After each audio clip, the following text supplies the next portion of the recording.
We come now to the fourth visit, where I shall introduce you to your greatest asset, and with this introduction, the master key to success will be within your easy reach. I say this is your greatest asset because it is the fourth of the 17 success principles with which you may tap and draw upon the supreme power which created you and runs this entire universe.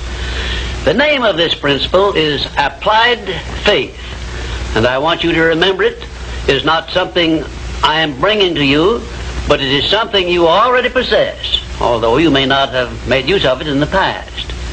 And now let me tell you what applied faith is and what you can do with it. Applied faith is the mental attitude wherein you may clear your mind of all fears and doubts and direct it to the attainment of whatever you desire in life. In our first visit, I told you that you and I and every person were blessed with the privilege of complete control over but one thing, and that is the exclusive right to take possession of our own minds and direct them to the attainment of whatever we desire in life.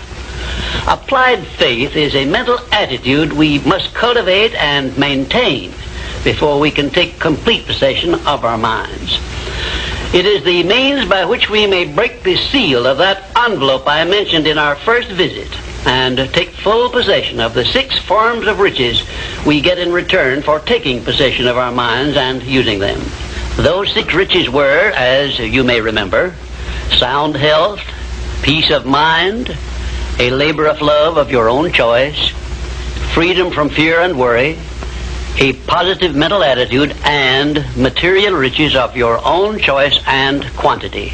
We are now, this very moment, standing in front of the gateway which can be opened only with the great master key to success. And I'm giving you the closest clue I have yet mentioned as to how you may take possession of this key. In order that you may condition your mind to embrace and use applied faith, you must understand that there are 2 ways in which you can use faith. You can put it into reverse gear and use it in a negative way by allowing your mind to dwell upon the circumstances and the things you do not want, such as poverty, ill health, failure, defeat. And this is precisely what the majority of people do, which explains why the majority of people go through life in misery and want. Or you can take possession of your mind and direct it to think of the 6 riches which came over with you in that sealed envelope. And you will attract these riches to bless and serve you all through your life. Isn't it a strange fact that most people make a negative application of their great power of faith by thinking about and believing in poverty, ill health, fear, failure, and defeat, when it would be so easy for them just to change their thinking over to the circumstances and things they desire? Now let me give you a description of the one thing which represents the main difference between a successful person and a failure. Please listen carefully and think for yourself as I speak, because failure to recognize the truth I am about to give you is the starting point of most failures. Successful people in all occupations, all professions, and all callings have one trait which distinguishes them from the failures. It is their capacity for belief. The failures see the hole in the donut, but do not see the donut around the hole. The successes see the hole also, but they see the donut around the hole. Thomas A. Edison believed that he could perfect an incandescent electric lamp, and despite the fact that he failed over 10,000 times before he was crowned with success, he made his belief uncover the secret for which he was searching. Give one guess as to how many times the average person must fail before he quits. Fails because of the lack of capacity for belief.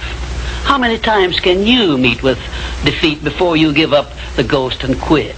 Henry Ford believed he could build a self-propelled vehicle which would take the place of the horse and buggy. And despite the ridicule of relatives and neighbors and the lack of finances, he transmuted his belief into an industrial empire which changed the entire American way of life. Mind you, Ford did this with very little education and no operating capital to begin with. Right here, let me ask you a question which may well change your entire life. You perhaps have an idea or a plan which would be useful to other people. but you have done nothing about it because you lack the self-confidence to give you a start.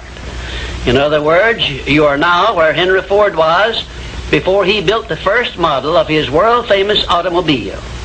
Mr. Ford broke through that wall of fear, which may now be holding you back, and put his idea into operation by making use of the mastermind principle I mentioned in our second visit, through an alliance with his wife.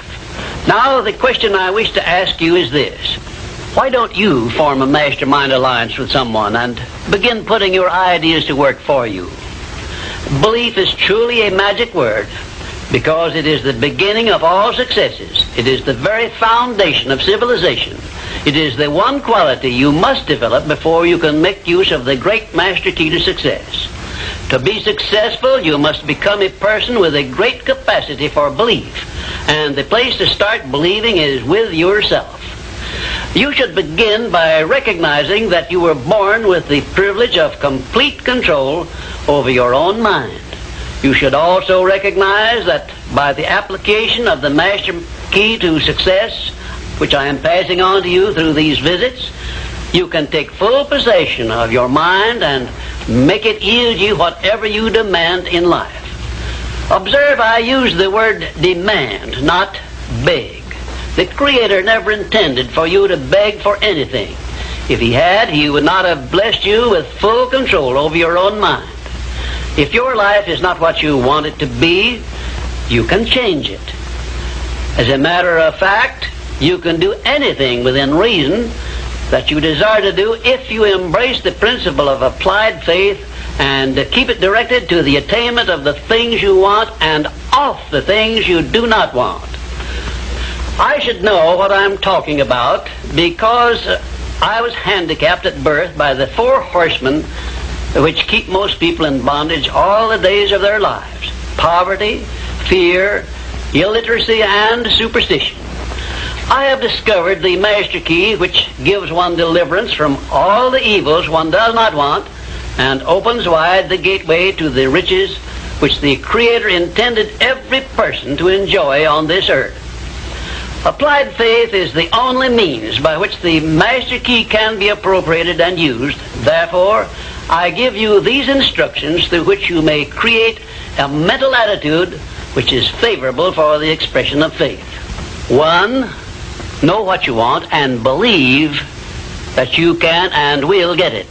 2.